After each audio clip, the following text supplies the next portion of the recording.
Hi guys! So, inaantay na lang natin sila Jack ngayon at saka si Janine kasi magsasabay-sabay kami papunta dun sa Kabanatuan dahil dun na kami magsistay para bukas less pagod na kami kasi bukas magsistart yung endurance natin and nakaprepare na rin tayo ng mga gamit. Ito yung maleta na dadali natin tsaka itong bag na to from Dry Plus. So, nandyan din sa loob yung mga balaklava ko, yung mga gagamitin ko para bukas na gears.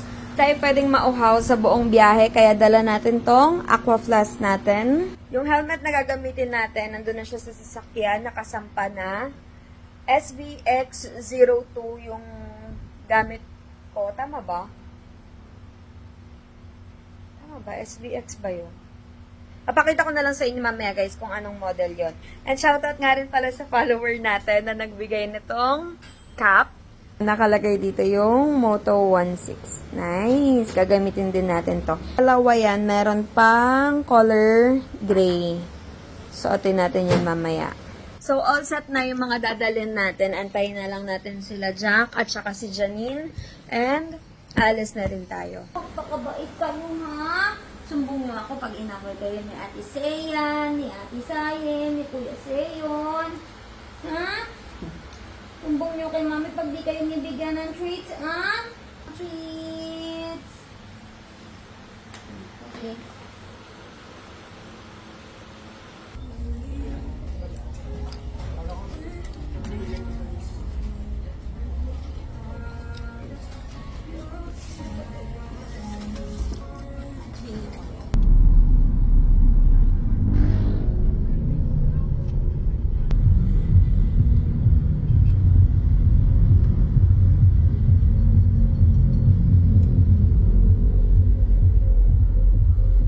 Nag-photo op ka na, Bes? No. No, why?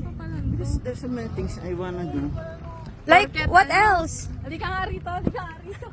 Oh, pasmilin mo naman, sis. Isang smile naman dyan. Ang gwapo mo! Yan pala, baby. Ha? Galing ah. Siya lang naman nagkaiba eh. Paano na yung wow natin, Bes? Yung shape ng face. Sis, first checkpoint ko. First, photo op na tayo. Tara na, sis. Timestamp. Timestamp yung gagawin. Magkano po yan? Ano po, kuya? Magkano po yan, kuya? Depende kasi sa sukat eh. Ay, parang doon depende sa akin ka nakatingin. Parang sobra ka. Ulitin natin. Depende. Ayoko na, kuya. Janine. Sinaktan mo na ang aking damdamin. Hindi naman. Small ka nga lang oh. Yeah, XS nga lang dapat to. Meron na si Ja. Oo. Let's go! Hi, kuya! Oh, parang ang gwapo mo naman today. Ligo ko lang. Hi ulit! Checkpoint? First checkpoint. Hello ulit! First checkpoint. First checkpoint. Hindi ko inisip na ang aga natin makakatapos. Ganun talaga yung mga ano. Oo. Person lang. Ano yun nga? Grabe eh. May papakita ko lang. Oh, fresh to arrive. Oh. Oh, di ba? Ito kami, mga friend. Oh, tinan mo Oh, to. fresh to arrive. Di ba? Parang bagong ligo lang. Sige na guys. Sige na, papacheck na kayo. Bigyan na tayo stamp. Paintay na lang daw.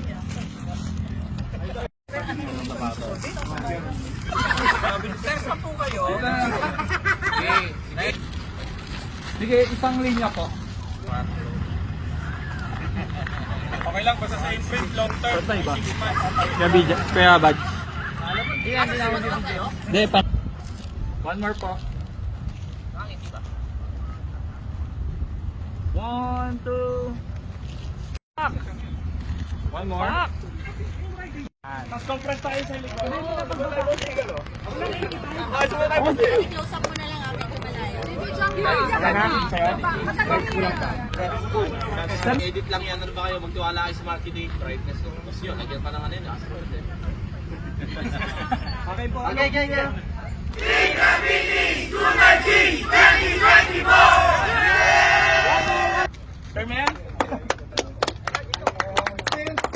Yung mga endurance rider items naman tayo ng mga finishers dito.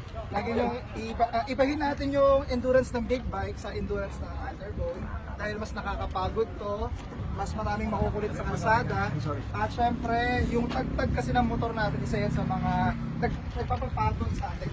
Isa pa sa mga factors is sobrang liit ng mga fuel capacity natin yung mga tante, hindi katulad sa big bikes. So, lagi niyong planuhin na kapag kailangan niyong mag-gasolina, huwag niyo na sabihin sa sarili niyo na sa next gasoline station pa. As much as possible, lagi tayong full tank kapag sa gasoline stops natin. Same lang naman yung mga kailangan niyong bitbitin, energy drinks, biscuits, yung mga energy bars nyo na paborito. Tapos dun sa mga first time pa lang mag-endurance my baby. Lagyan mo ng mga Underbone. Scooter. Nakikiuso lang. Kasi mula kasi para itong mas madali, no, Boss Jeff? Kung wala kayong auxiliary lights, yung ilaw ng underbone sa scooters ay sobrang hina as compared sa big bikes. Tapos, yun nga, yung pag-banking, hindi katulad sa big bikes, mas madaling i-control kaysa sa underbone. Tapos, again, yung sinasabi ko, yung tagtag ng suspension shock absorber, yung tigas ng inyong mga upuan, mararamdaman yan kalahati pa lang ng 680, no? Yun nakakapagod. Yes, nakakapagod siya.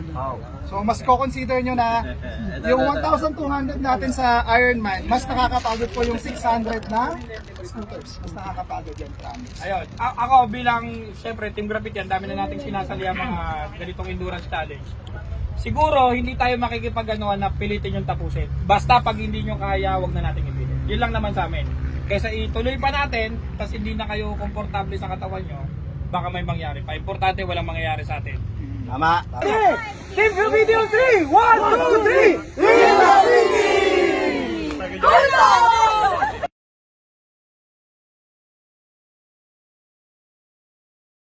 So guys, meron akong ipapakita sa inyo na game. Ito yung Epoch game.